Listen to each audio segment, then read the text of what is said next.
Welcome to JTV News. Thank you for joining us. I'm Mino Soman, and here are the headlines. Telecom companies will be monitored for the expected provision of high-speed internet by early 2017. I will be monitoring closely not only for the rollout to take place as scheduled in early 2017, but to ensure that this super-fast broadband and LTE will be affordable to consumers. Premier Smith expresses concern over continued EU financial support for UK overseas territories following Brexit. We want to ensure that the negotiations do not adversely affect our near-term position with the EU with respect to ongoing EU support for programming scheduled to expire in 2020. Rotary raises over $37,000 for victims of Hurricane Matthew in Haiti. I am very confident that the population in the BVI, who have been generous in the past, will once again rise to the challenge to make sure we lift lives in Haiti and we will change communities. That's what Rotary does best. Police Commissioner says two major road traffic problems for the police force are injuries to scooter riders and illegal parking. I've even seen cars, in particular taxis, parking and stopping in the middle of a roundabout to pick up passengers. You know, that is just reckless behaviour. Enough civil servants are not using the Employee Assistance Program within government. We're not a people that's accustomed to sharing our challenges and our problems with others. We have trust issues. And Elmore Stout High School receives additional funds for its Rams radio station. If you check high schools around the region, I'm sure you will discover that we are one of the few high schools that have our own radio station. In news from the Caribbean, Haiti faces the risk of famine after Hurricane Matthew left the country's agriculture sector devastated. And Hurricane Nicole batters Bermuda, causing flooding, extensive road damage, and power outages. In our medical segment, we have a report on coffee. A Mayo Clinic nutrition expert says overall, the health benefits of drinking coffee are pretty good. Dr. Keon Donaldson-Davis will have that report. But first, I'll be back with the news and more in just a moment.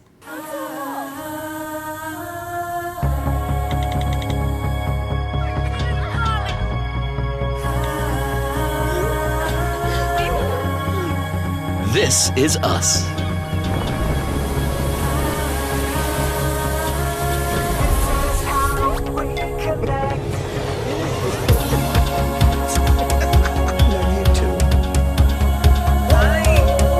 This is how we work.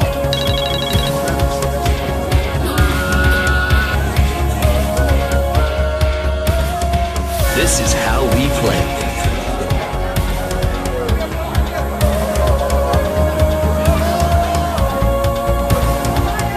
This is how we live.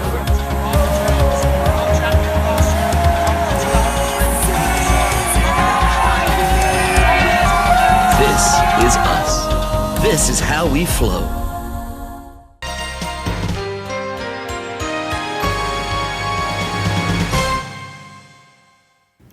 And now the news. Minister for Communication and Works Mark Vanterpool said he will personally watch the telecom companies closely to ensure high-speed internet is delivered to residents and businesses by early 2017 at an affordable cost. He noted that the three companies, Flow, Digicel, and CCT, were recently awarded the necessary LTE spectrums, allowing them to improve mobile internet services provided locally.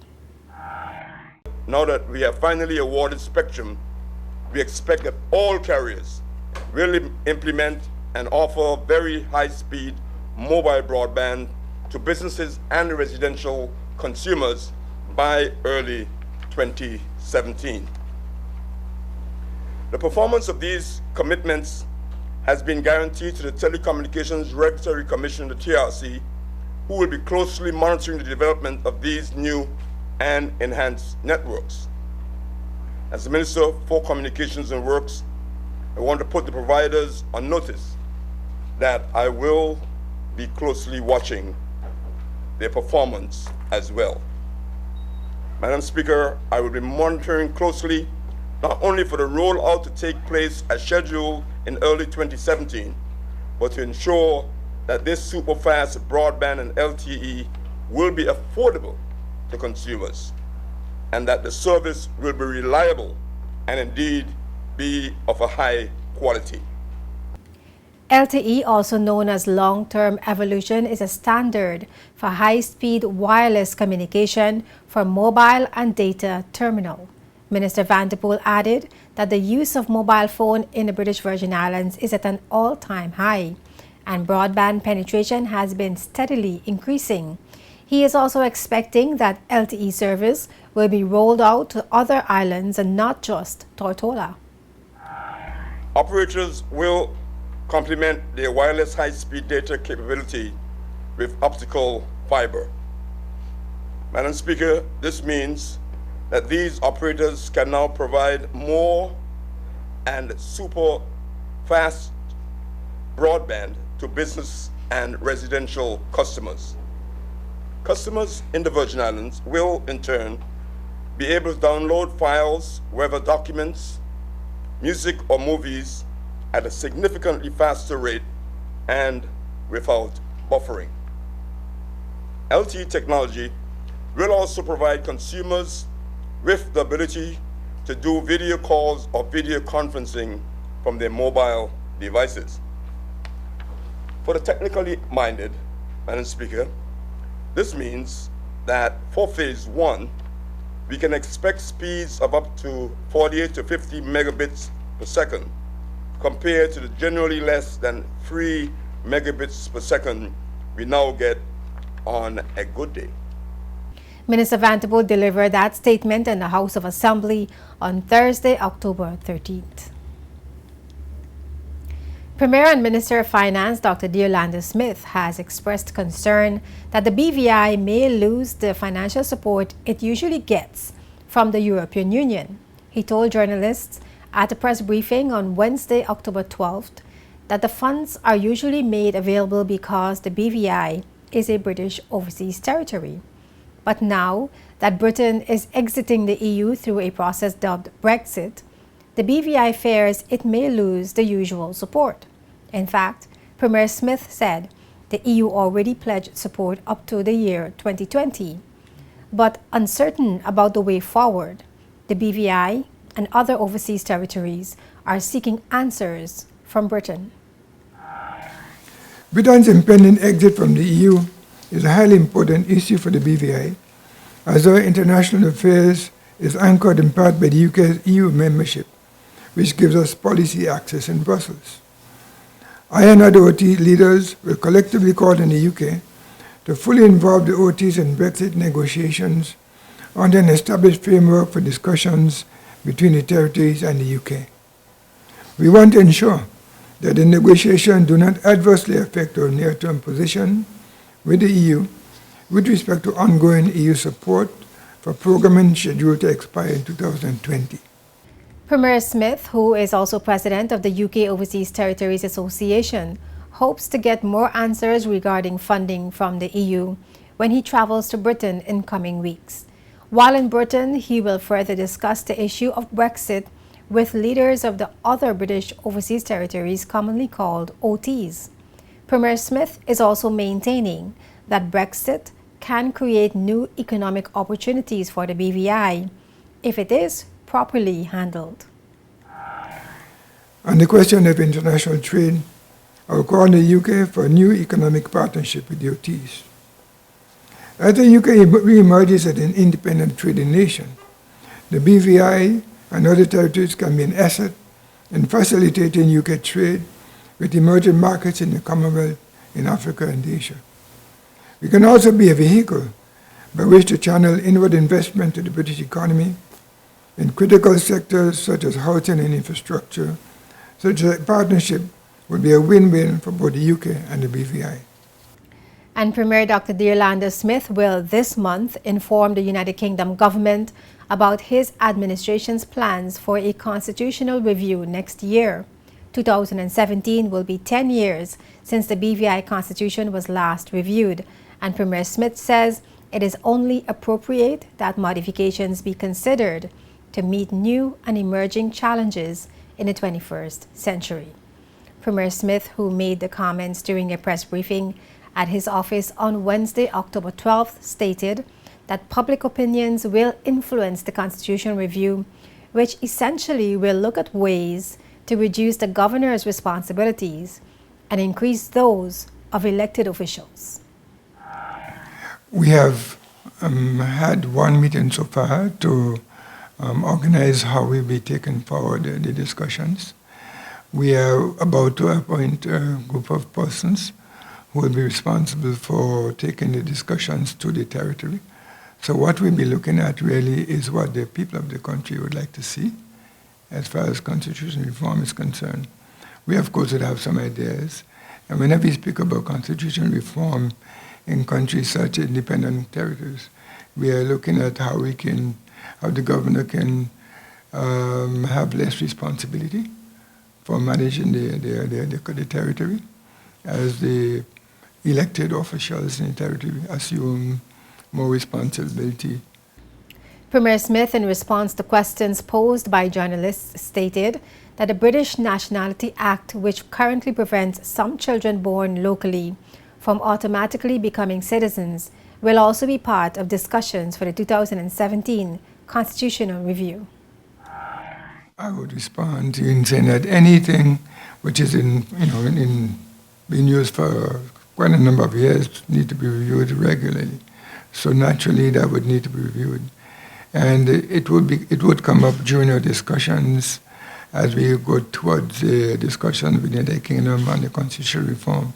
So, as our representatives, as the people we select, go from district to district to the various, whether it's Anegada or Virgin Gorda, this matter will always be part of the discussion.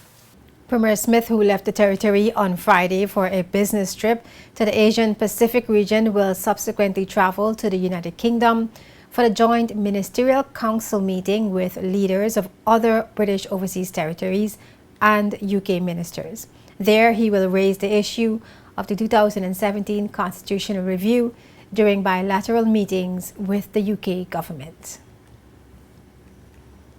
Former Director of Public Prosecutions Wayne Rajbansi has issued a statement which addressed a number of criticisms leveled against him in relation to his 4-year tenure as the BVI's head prosecutor. The former DPP denied that he was fired, that succession planning was not put in place at the office of the DPP, and that he did not attend court often enough. In relation to claims that he was fired this year, the former DPP said the assertion is being made by Virgin Islands News Online, adding that such reports are inaccurate and are designed to injure his reputation. Rajbansi added that he was the one who decided not to seek renewal of his second contract, which ended on August 15th this year. He also denied claims that no succession plan was in place at the DPP's office to avoid labor importation. He stated that there were suitable staff members who met the minimum standards for appointment as DPP. Those persons were not selected, and Rajbansi said he does not know why. He said the persons who should be asked that question are the members of the Judicial and Legal Services Commission, as well as the governor. Senior Magistrate Tamia Richards recently claimed that she could count on one hand the number of times Rajbansi appeared before her to prosecute cases. In his emailed statement, which was sent to bvinews.com, Rajbansi said the comments made at the opening of the new law year were myopic and did not take into account the more complex matters prosecuted before the Judicial Committee of the Privy Council, the Court of Appeal, and the High Court. Rajbansi, a native of Trinidad, disclosed that he is now working on a project with the Ministry of Health and Social Development, assisting in preparing the draft policy framework for the management of sexual offense matters for the BVI. He said he contributed extensively to the drafting of the framework over the past 16 months, and so he unhesitatingly accepted the offer to see the project to completion. And still to come on JTV News, Rotary raises funds for victims of Hurricane Matthew in Haiti. To imagine a Category 4 hurricane coming through an island nation like Haiti, where the vulnerability is something that we will never be able to imagine. It's horrendous. It's frightening for the children. It's frightening for adults. And Elmore Stout High School receives donation for the school's radio station. Mr. Herbert has been the public supporter behind this initiative. And this morning, he hasn't stopped, even though the radio station is up and running for some time now. But first, we have other news making headlines in the Caribbean. Here in the Virgin Islands, we are blessed to live and work in paradise. Paradise just doesn't mean our tranquil blue waters and green hills. National Bank of the Virgin Islands defines paradise as any place or condition that fulfills your aspirations. To me, paradise means knowing that I will have a financing partner when I'm ready to open my first business. I feel confident that I can manage whatever life throws my way because I know my bank will be with me every step of the way. That's why I choose National Bank of the Virgin Islands, the official bank of paradise. My future's looking so bright, bright, bright, bright, with the official bank of paradise, dice, dice, dice, dice, paradise. National Bank of the Virgin Islands, the official bank of paradise.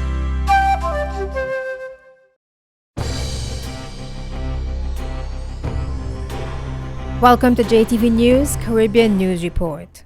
Hurricane Nicole battered Bermuda, causing extensive flooding, power outages, and damage to roads. The eye of Nicole, a Category 3 hurricane, passed directly over Bermuda. According to Bermuda Minister of National Security, Senator Jeffrey Barron, there were significant power outages throughout the island, but there had been no reports so far of storm-related fatalities or major injuries. Shortly after midday on Thursday, it was reported that more than 25,000 homes were without electricity. Swells associated with Nicole will also continue to affect the island during the next few days. The National Hurricane Center said Nicole, which was carrying maximum sustained winds of 115 miles per hour, would gradually weaken over the next few days. And Haiti faces the risk of famine after Hurricane Matthew left the country devastated, Haiti's interim president warned on Tuesday. According to Caribbean360.com, the storm killed 1,000 people and has aggravated a cholera outbreak. Matthew, the fiercest hurricane to hit the Caribbean in a decade, leveled homes, destroyed up to 80% of crops in some areas, contaminated water sources, and killed livestock. Haiti's interim president told BBC that if action is not taken now, there is going to be famine in about 3 to 4 months. UN Secretary General Ban Ki-moon also urged the international community to engage in a massive response to help the people of Haiti. He said some towns and villages have been almost wiped off the map, and a massive response is required. The United Nations launched a $120 million flash appeal to cover Haiti's needs for the next 3 months, stating that Hurricane Matthew has triggered the worst humanitarian crisis in the country since the 2010 earthquake. Hurricane Matthew also caused a resurgence of cholera, as both fatalities and cases are on the rise, mainly because of a lack of access to safe water. It's business as usual for hotels, resorts, dive operations, and tours throughout much of the Bahamas following the passage of Hurricane Matthew last week. A large section of the population of the multi-island nation was left without electricity and water supply after Hurricane Matthew, which left extensive flooding and damage. Central and western Grand Bahama suffered from power outages due to downed utility poles. Following the all-clear issued by the National Emergency Management Agency, the majority of businesses in the tourism industry in the Bahamas resumed operations. The Bahamas Hotel and Tourism Association reported that most properties throughout the islands of the Bahamas suffered relatively minor damage, with the exception of properties in Grand Bahama and Andros, which were the hardest hit. About 70% of the residents in one community on the island of Andros were affected. Recovery efforts are underway to restore the communities, as well as the tourism product on those islands. Dominica is calling for the establishment of new mechanisms to reduce expenditure for healthcare in the subregion. OECS health ministers met in Dominica for the 30th meeting of the OECS Pooled Procurement Services Policy Board and the third meeting of the Council of Ministers of Health. It is anticipated that demands for medicines will accelerate with the increase in chronic diseases in the region. The meeting also reviewed the health sectors in Antigua and Barbuda, Dominica, Grenada, St. Lucia, St. Vincent and the Grenadines, St. Kitts and Nevis, Montserrat, Anguilla, and the British Virgin Islands. In his address to the meeting, Dominica Health Minister Dr. Kenneth Daru noted that increasing tax on sugar and certain goods is going to help fight non-communicable diseases. He said the Roosevelt-Skerritt administration has given the green light to legislate tobacco and has approved a new school nutrition policy. And Bermuda-designed all-electric motorbikes are set to hit the roads of Bermuda. Businessmen Jamie Lovell and Alex Marshall, who run Team Oni Racing Club, unveiled the first two superbike-styled machines, with one already sold. Lovell told the Royal Gazette newspaper they designed the bikes themselves and got a manufacturer in Asia to create them. The Torch X Tercel bikes went on display at a local motor show 2 weeks ago. The bikes are environmentally friendly and quiet. Once plugged in, the bikes can go from zero charge to a fully powered battery in 6 hours. The bikes come in two guises, one powered by acid batteries, which is equivalent to a 50cc machine, and another with a lithium battery, which is equivalent to a 125cc bike. Each bike has 3 gears and can hit a top speed of 110 kilometers per hour in 9 seconds. And coming up next on JTV News. Rotary raises over $37,000 for victims of Hurricane Matthew in Haiti. Police commissioner says 2 major road traffic problems for the police force are injuries to scooter riders and illegal parking. Enough civil servants are not using the Employee Assistance Program within government. And Elmore Stout High School receives additional funds for its Rams radio station.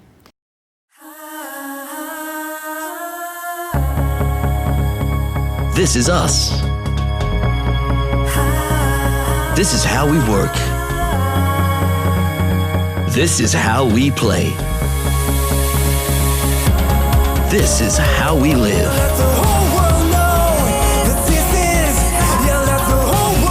This is how we flow.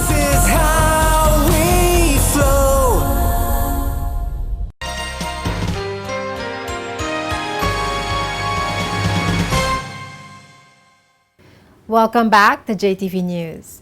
The BVI Rotary family collectively raised over $37,000 for victims of Hurricane Matthew in Haiti.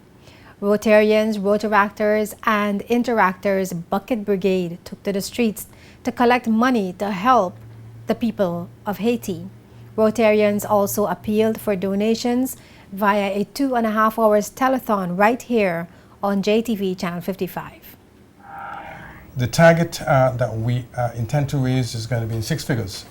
Currently, we are just over $20,000, so we got a long way to go. And because we have such a long way to go, we are going to do some cold calling tomorrow to some of the firms who have the means and who have the will, but who may not be in the position tonight to make pledges. And we're going to follow that up on Friday with similar efforts. And on Saturday, we'll end it all, and we will be in 6 figures. I can promise you that. Right now, I'd like to say that the organizers, the main organizers, I think Stephen Cooper has done a wonderful job, but the bucket brigades, both in Tortola and in Virgin Gorda, did a fantastic job. Actually, they stopped me 6 times this afternoon as I passed in my car. And in Tortola, the bucket brigade collected $8,100. In Virgin Gorda, they collected $1,100. And so far, we have just over $11,000 in pledges. So I think not bad for a night's job, especially with the short planning time. But BVI can do better, and BVI will do better. And I am proud to say that I am very confident that the population in the BVI, who have been generous in the past, will once again rise to the challenge to make sure we lift lives in Haiti and we will change communities. That's what Rotary does best. After the telethon, Rotarians received an additional $6,000, bringing the total to approximately $27,000. And 1 week before the telethon, the Rotary Club of Tortola raised and donated an additional $10,000 in response to an appeal to help the island of Île-à-Vache in Haiti, a community the club has been working with for about 8 years. That $10,000 has already been sent to Haiti and was used for roofing sheets, beans, and rice. Rotarians during the telethon spoke of Rotary International's reputation regarding disaster relief. One of the tremendous advantages that Rotary has in its relief efforts is the fact that, as so often happens with disasters, we have people right there, right on the ground. The two major cities affected by the hurricane were Jérémie and Les Cayes. There is a large Rotary Club very active in Les Cayes. They are already out. They already know what's needed. They're already advising through our district headquarters what things they need. But more importantly, they're also telling us what they have on the ground, what they can get right there, right now, and how they can get those things to the people that need them, which is really, really important. Hurricane Matthew destroyed up to 80% of crops in some areas in Haiti, leveled homes and contaminated water sources. Director of Disaster Management Charlene Dabrier spoke about the devastation in Haiti and the immediate needs. It's a very difficult situation for the people of Haiti, and I want to start off by saying that, you know, when you talk to people about Haiti and what's happening there, people think it's some country that's far away. This is in the Caribbean. These are our people. It's one region. So what affects them is eventually going to affect us. And we've heard about the cholera outbreaks, and we've heard about the devastation in the parts of the island that really generates the majority of the food that serves the entire country. And so it's very painful, and it's very painful for me to watch the pictures of the little children not having water. You know, in these circumstances, you may have rivers, but the rivers are dirty for a long time and you can't access clean water. You know, as you said, think about going home and not having access to any form of water. And this is what they're facing today. No roofs on their homes. There's medical care is something that they don't even know where to go because many of the health facilities have been affected. You have 2.1 million people, and 1 million of those are children that have been affected. There's 1.4 million of the population, including nearly 600,000 children that need humanitarian assistance. There are 750 people, again including 315,000 children that need urgent humanitarian aid for the next 3 months. There's 175,000 people that have been displaced. Haiti has struggled for a long time to recover, and the 2010 earthquake was very devastating for them. But to imagine a Category 4 hurricane coming through an island nation like Haiti, where the vulnerability is something that we will never be able to imagine. It's horrendous. It's frightening for the children. It's frightening for adults. This is a population that has exploded in terms of numbers over the past few years. It's no fault of the children that they're born into this situation, and so I think we have a responsibility as Caribbean people to help. The BVI community can continue to donate funds to Haiti via Scotiabank BVI and through any member of Rotary. Commissioner of Police Michael Matthews said he was surprised that road safety was one of the first things he was asked to tackle when he took up the Commissioner of Police position 5 months ago. In July, police carried out a road safety campaign issuing warnings while educating the public about the laws regarding road safety. But in August, during the enforcement leg of the campaign, officers issued close to 400 tickets. Commissioner Matthews spoke to Edjuenka in a recent Spotlight interview. One of the first things I was asked about was, what are you going to do about safety on our roads? And that surprised me a little bit, because normally people ask straight away about crime and burglaries and things like that, but no, it was definitely about safety on the roads, came loud and clear to me. Not that the other issues weren't important to people. But then, of course, driving to work each day myself, I began to realise that there were a few offenders out there that perhaps needed reminding of what the laws say within the Virgin Islands. So having spent a month's education, and we did a lot of media advertising as well to tell people we were doing this, I was really hoping that actually the enforcement stage would reveal that a lot of people had listened and had changed some of their behaviours. However, you know there's always a downside to an enforcement strategy. If I say to you, for example, that we issued an additional 351 fixed penalty tickets in August for the enforcement stage, 351 people out there just didn't listen. After the education? After the education. Yeah. So 351 people didn't listen and got tickets, and a further 57 people have been summoned to appear in court because they didn't listen either.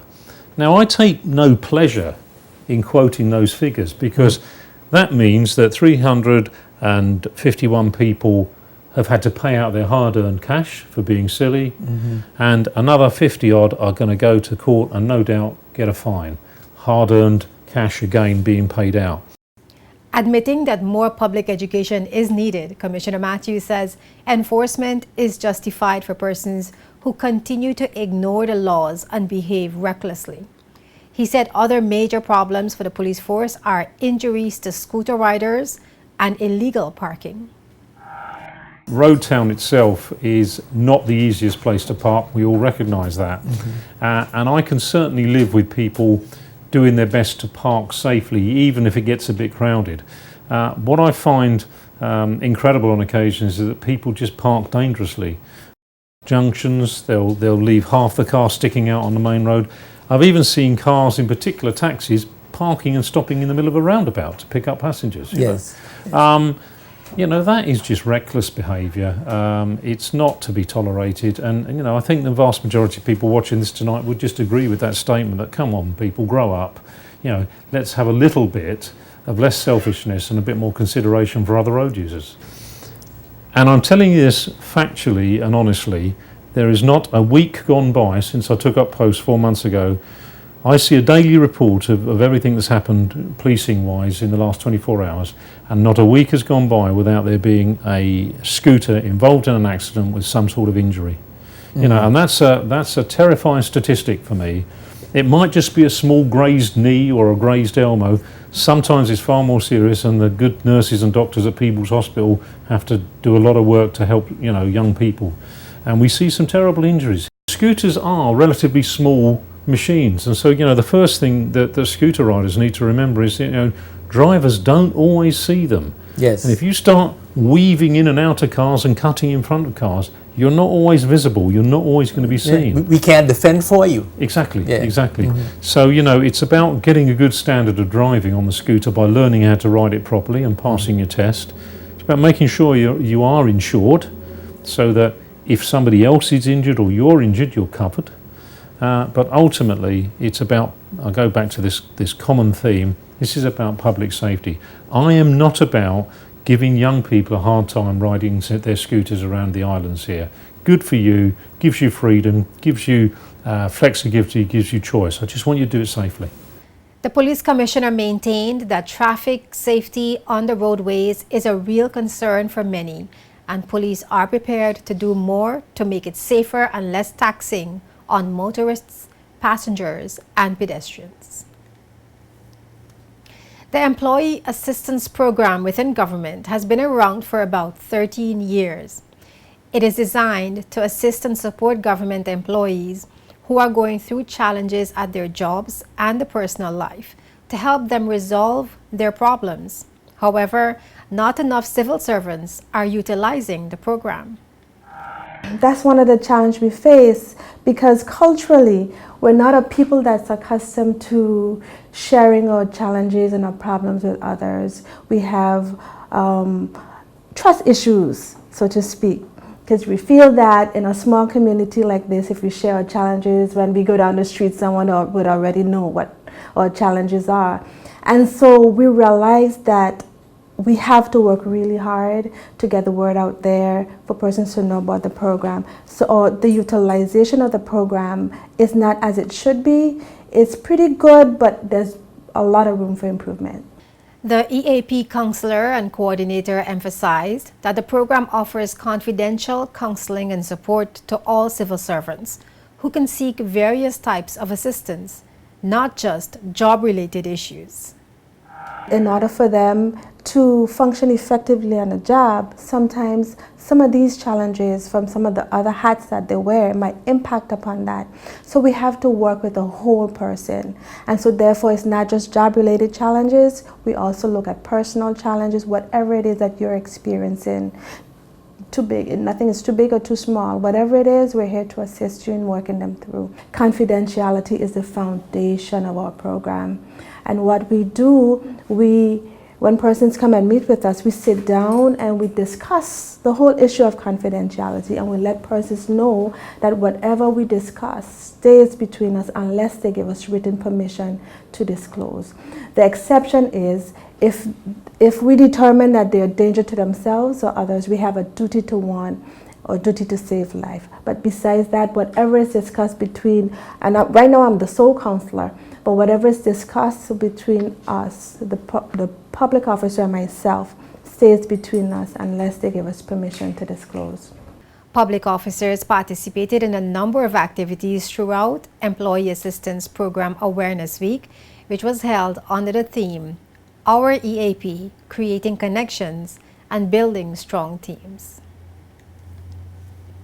And Elmore Stout High School's Rams radio station received an $800 donation to purchase a computer for the secondary school's very own radio station. And this morning I just want to present this check for $800 on behalf of my father, Mr. Merritt Herbert, for computers for the radio station to further build it, and so that every one of you can learn and be aid to the community. ZBVI radio owner Merritt Herbert and his daughter Brenda Herbert presented the donation to Elmore Stout High School Principal Sandy Underhill on Monday, October 10th. For those of you who are new to the school, Mr. Herbert is the mastermind from the community who has supported over the years our Rams radio station initiative. And I need you all to understand this is an initiative that was born long before I arrived here at this institution, but became a reality last school year, 2015-16 school year. And we are so proud and so pleased that we have our very own, and it is not something simple.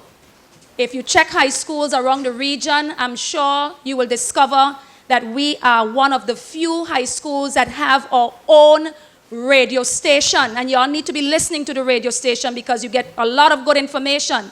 Mr. Herbert has been the public supporter behind this initiative. And this morning he hasn't stopped. Even though the radio station is up and running for some time now, he's still continuing to be the backbone behind this radio station. He hasn't left us unaided. And this morning he's here to deliver a check to buy one last piece of equipment that we need, which is a computer, so that we can better facilitate more effectively the needs of the radio station. So please put your hands together and give him a rounding applause for his continued support with our Rams radio station. The donation was made at the school's campus at the start of Reading is Fun Week. And next in our medical report, a Mayo Clinic nutrition experts say there is health benefits in drinking coffee. Up to 3, 4, maybe even 5 cups a day of coffee may contribute to a decreased risk of type 2 diabetes. Dr. Kean Donaldson Davis is next with that report. Stay tuned.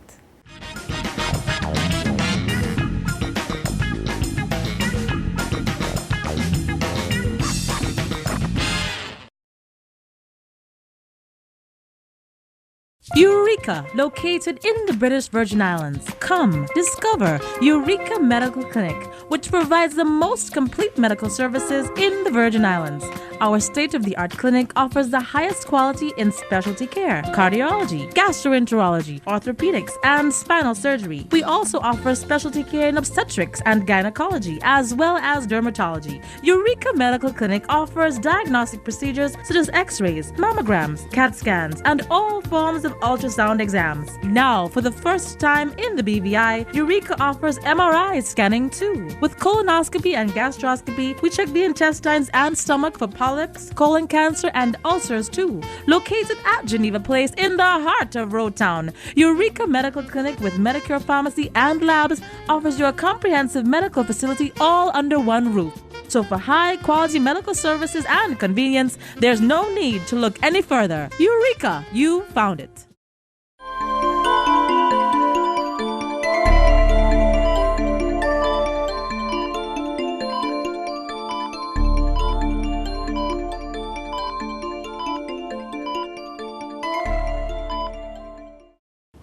Coffee drinkers around the world are rejoicing. A new study shows moderate intake of coffee may lower risk of premature death from certain illnesses. Mayo Clinic nutrition expert Dr. Donald Hensrud says overall, the health benefits of drinking coffee are pretty good. Vivian Williams has more in today's Mayo Clinic Minute.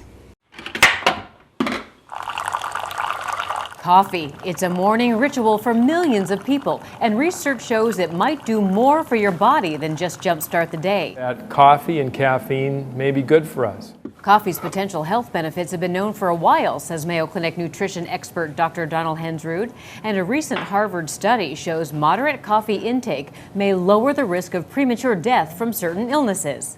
Up to 3, 4, maybe even 5 cups a day of coffee may contribute to a decreased risk of type 2 diabetes, Parkinson's disease, liver disease and liver cancer, possibly heart disease. Decaf or regular are shown to be both beneficial, and the theory is that certain compounds in coffee decrease inflammation and insulin resistance. But be careful, because coffee can cause unpleasant side effects for some people: heartburn, irritability, or insomnia.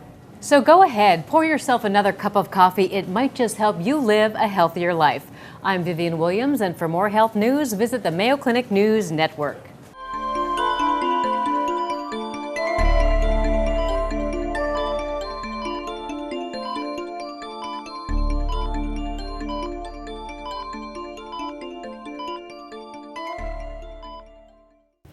Before we go, a brief look at the main headlines.